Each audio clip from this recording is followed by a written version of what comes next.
one person, was never told by Biden to do it, only spoke to Biden twice, and that was just talking about the weather, not talking about any order. So we had millions of people flowing in, totally unchecked, totally unvetted from the Biden administration. 25 million, in my opinion, that would be about 25 million. They came from prison. My question to you, President Trump, is there any update on the Autopen? Yeah, it's just gotten worse from their standpoint. The people that used it, and one in particular, one person, was never told by Biden to do it, only spoke to Biden twice, and that was just talking about the weather, not talking about any order. And he was taking orders from people other than Joe Biden.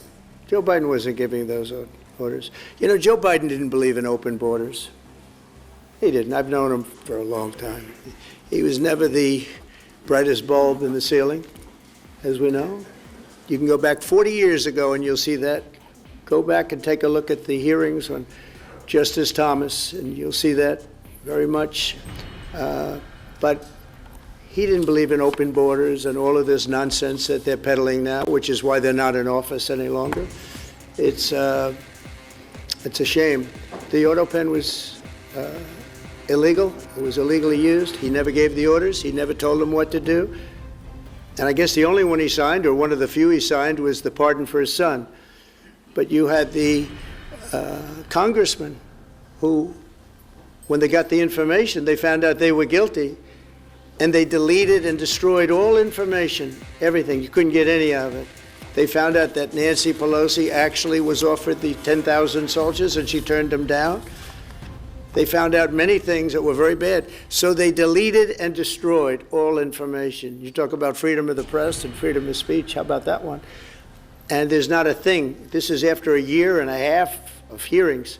They destroyed everything.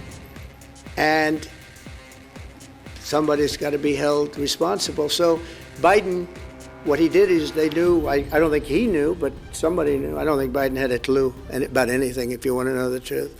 But they gave a pardon to those Congress people. They gave a pardon. Those people are so guilty. They gave a pardon, but Biden didn't know about it. The people, whether it's Lisa or any of those people in there that really ran it, I know them all. And they're sick people. They're smart people. They're very smart. They're probably brilliant, but they're sick in ideology.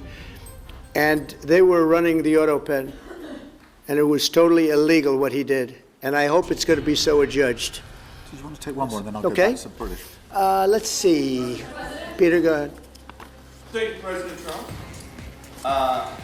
In the deal that you're working on for the Chinese to sell TikTok to an American buyer. Yeah. If I can just ask, the president is all about drill, baby, drill in terms of trying to secure American energy and cut bills for Americans. Meanwhile, you are turning Britain's back on oil and gas in favour of renewable energies, such as wind turbines. Why do you think that you are right and he is wrong? So we had millions of people flowing in, totally unchecked, totally unvetted from the Biden administration. 25 million, in my opinion, that would be about 25 million. They came from prisons, they came from mental institutions, they were gang members, they were drug dealers. They came from the Congo. They came from all parts of South America. They came from everywhere. Think of it, prisons from the Congo being released into the United States, prisons opened up in Venezuela and many other countries pouring into the United States. And I couldn't believe it. One of the reasons I decided to run. I decided to run because I don't want to be controversial. But you see what's happened, and you see all the information that's come out. We won in 2020 big, and I said, let's run, we got to run, because I saw what was happening. And the worst thing that I saw was all of these people. You know, we've already solved inflation, we've solved prices. Oil is way down, energy is way down in the United States. But what I saw happening with millions of people pouring into our country, I couldn't stand to watch it.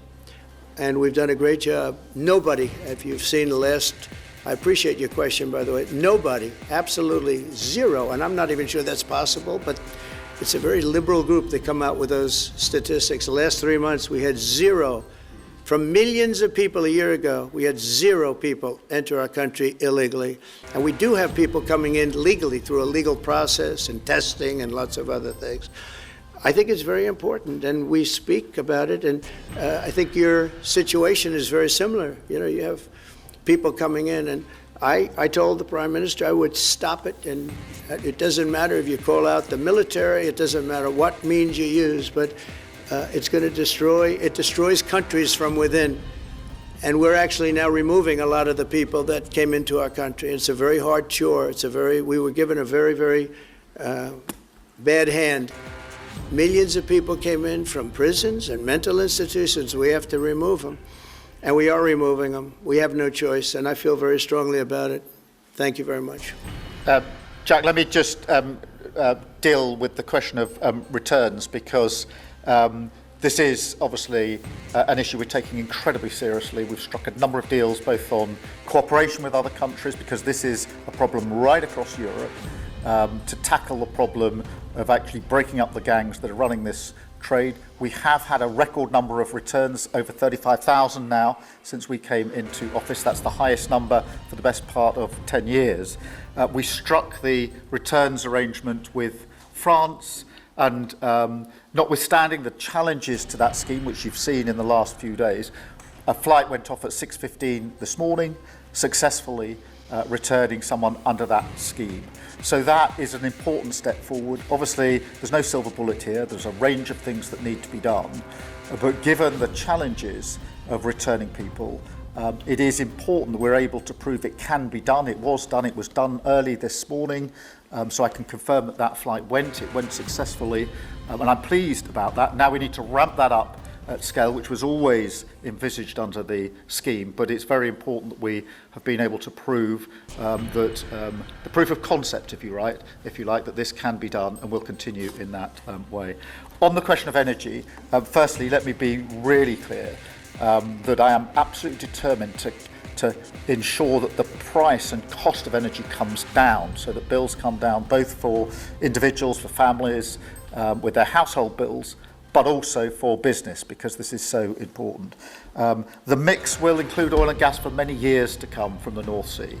We've been clear about that for some time, but we also need to mix that with renewables, and it's the mix that's really important.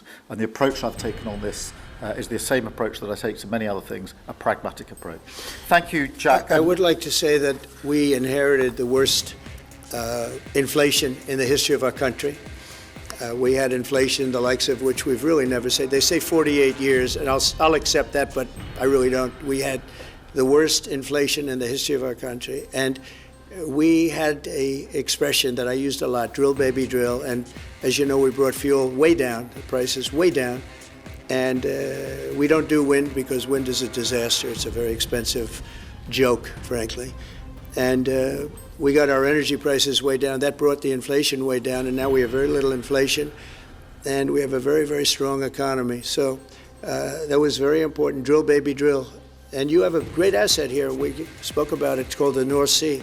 The North Sea oil is phenomenal, and I hope, because I love this country, you know. My mother was born in Scotland, and the Hebrides, Stornoway, that's serious Scotland. We were talking about it. And I want this country to do well. And you have great assets that you're going to start using, I believe, under this Prime Minister. Thank you. And I've got Matthew from The Economist.